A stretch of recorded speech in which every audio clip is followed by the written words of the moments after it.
স্বাগতম সবাইকে। আজ আমরা ঘুরে দেখব সটিবাড়ি বাজারের হাইওয়ে, যেখানে প্রতিদিন হাজারো মানুষ যাতায়াত করে। আর এই রাস্তা যেন উত্তরবঙ্গের এক গুরুত্বপূর্ণ শিরা।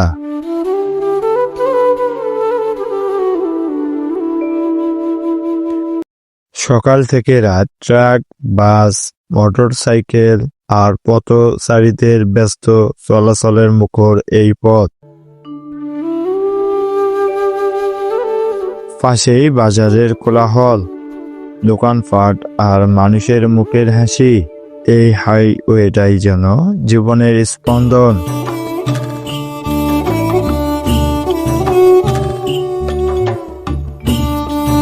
এই ছিল আজকের ছোট্ট ভ্রমণ সটিবাড়ি বাজারের হাইওয়েতে। ভিডিওটি ভালো লেগে থাকলে লাইক, কমেন্ট, সাবস্ক্রাইব এবং ফলো করতে ভুলবেন না। দেখা হবে পরের ভিডিওতে।